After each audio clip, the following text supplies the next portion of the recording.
Before the rack ever stretched a muscle, before the first thumbscrew was tightened, the real torture had already begun. It wasn't a physical blow. It was the chilling, creeping realization that you were utterly alone in a place without light and without hope. This is the story of how medieval justice turned fear itself into a weapon, and how a windowless room became a factory for confessions.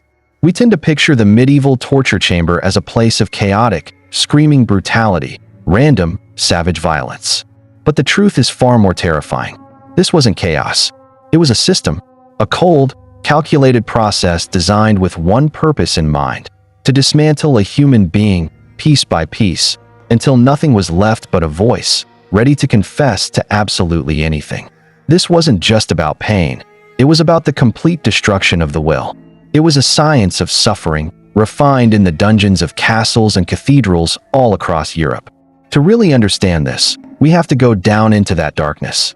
We have to walk past the instruments themselves and look deeper into the psychological architecture of fear. We'll explore how they broke the mind before they broke the body, examine the horrific devices designed for quick confessions, and uncover the cynical legal framework that made it all seem legitimate. This isn't just a grim history lesson. It's a journey into the terrifying depths of human ingenuity when it's applied to the art of cruelty. The journey into the abyss didn't start with a sentence.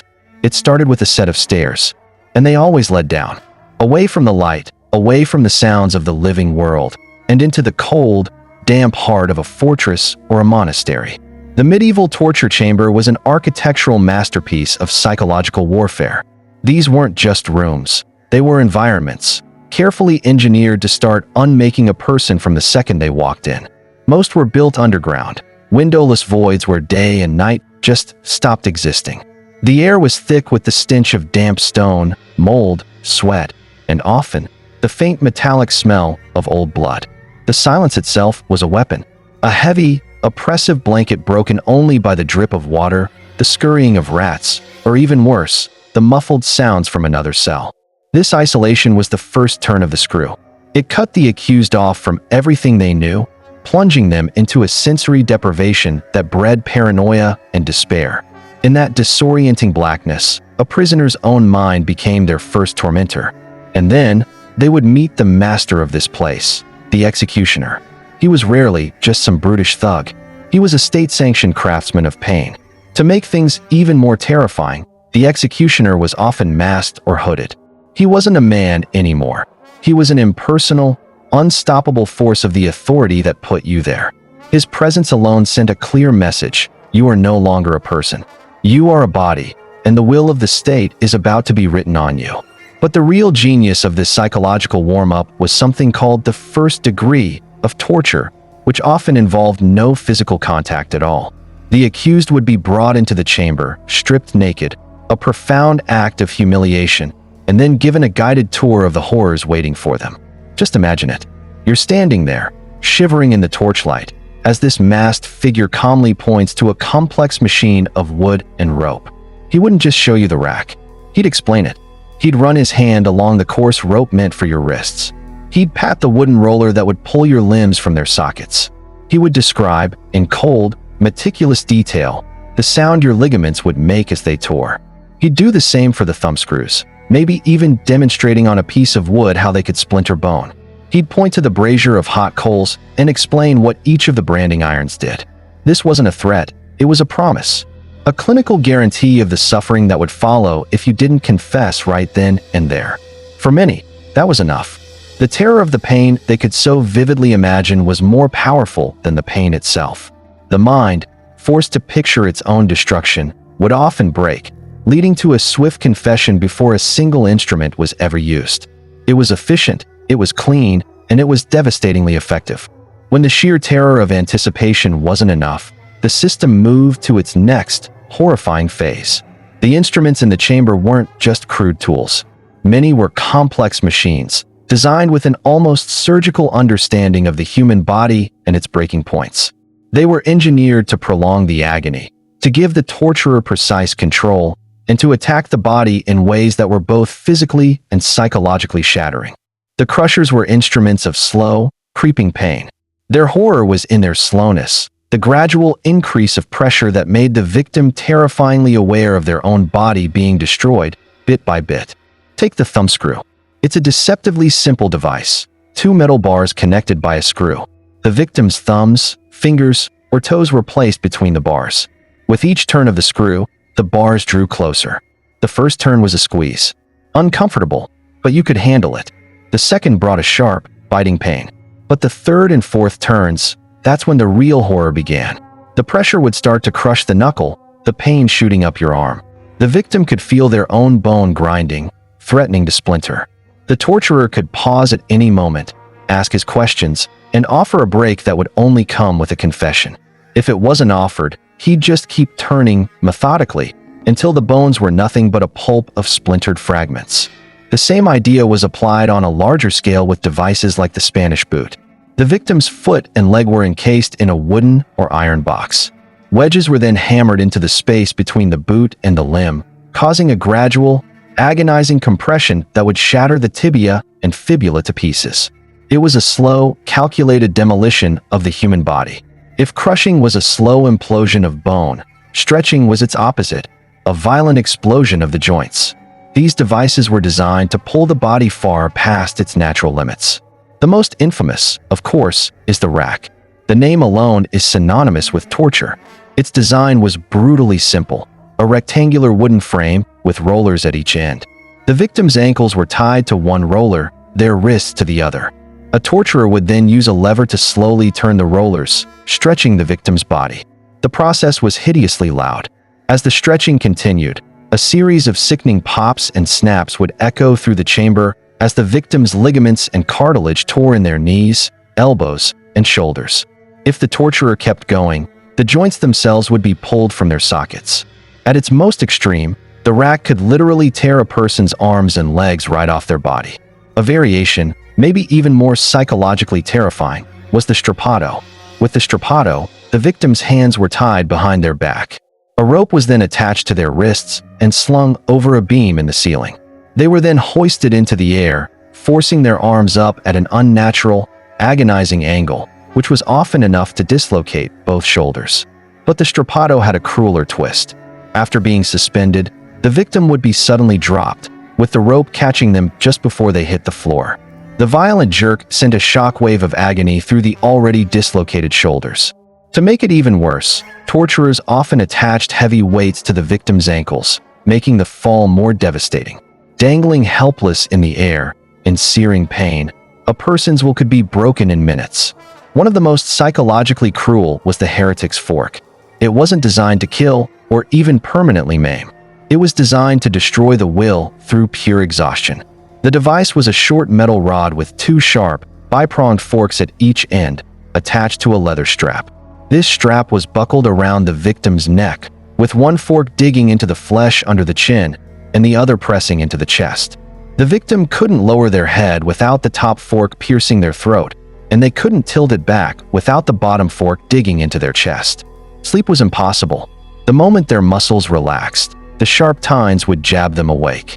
After days of this, the extreme sleep deprivation would cause hallucinations, paranoia, and a total mental breakdown.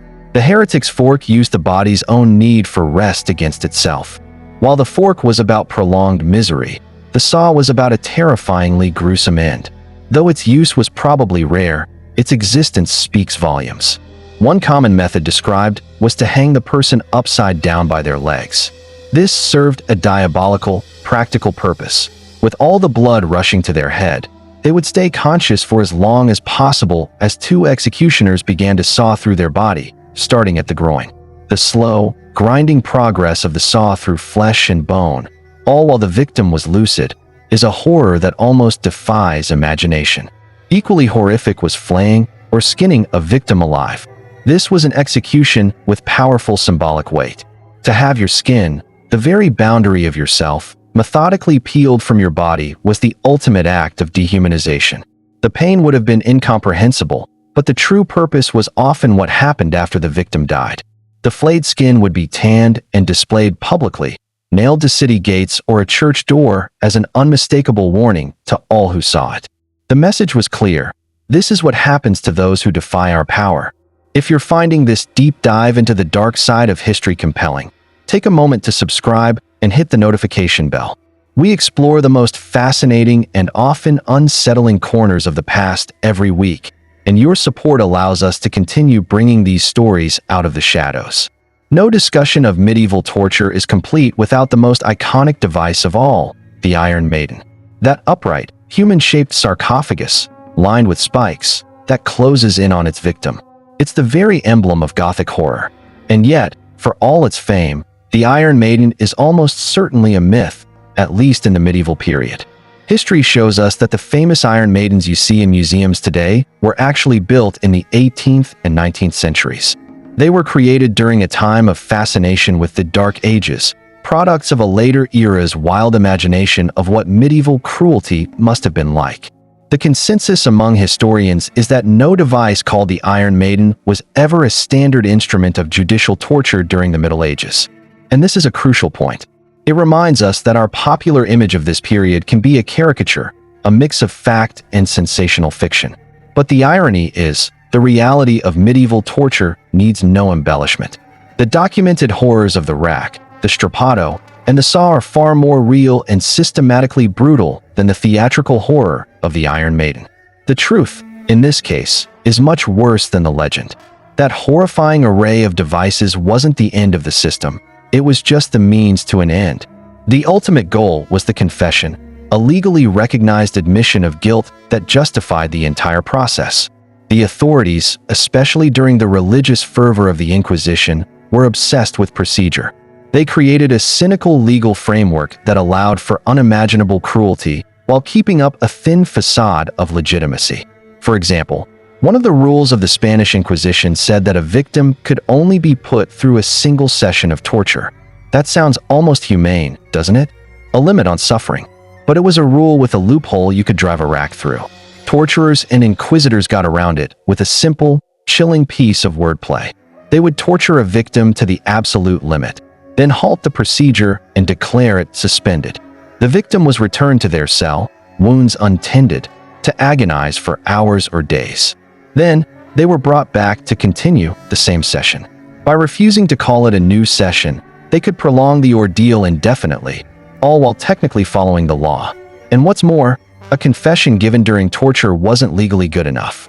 The law, in its own twisted way, recognized that a person would say anything to make the pain stop. So, the procedure required another step. After the torture was finished, the broken victim had to be brought before a scribe, sometimes days later, and freely repeat their confession without any duress. Picture the scene. A person whose joints have been torn apart is cleaned up and brought into a quiet room. An official asks them to calmly state their crimes. The threat isn't the rack on the wall anymore. It's the memory of the agony it caused. The knowledge that refusing to confess meant an immediate return to that chamber was all the duress they needed. It was a coerced confession, laundered through a legal process. The signature on that document wasn't written in ink. It was written in the memory of unbearable pain. This system wasn't just about one person's guilt. It was about widening the net. A key part of every confession was naming accomplices. Torturers would relentlessly demand more names. Other heretics, other witches, other conspirators. A victim, desperate to end the pain, might name anyone, neighbors, rivals, or even strangers whose names were suggested by the inquisitors.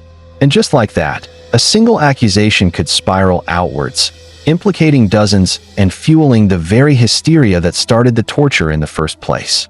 The chamber wasn't just a room for punishment. It was a factory, producing the evidence it needed to keep itself in business. While the torture itself took place in hidden, soundproofed cellars, the final act of this grim play was often performed in the open for everyone to see.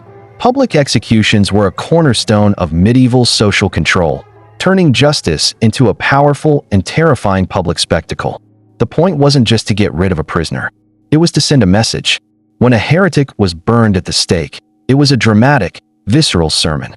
The pyre, the crowd, the screams, it was all carefully managed political and religious theater. The sight of a person being consumed by flames for the crime of unorthodox belief was a much stronger deterrent than any written law. It showed, in the most graphic way possible, the absolute power of the church and the terrible cost of defying it. Likewise, the bodies of those executed for treason were often mutilated and displayed. A traitor might be hanged, drawn, and quartered, with their dismembered limbs sent to the four corners of the kingdom and put on city gates.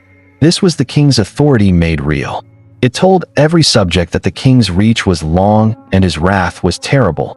In an age before mass media, the broken bodies of dissenters were the grisly alphabet of power. These spectacles reinforced the social order by making the consequences of stepping out of line viscerally real.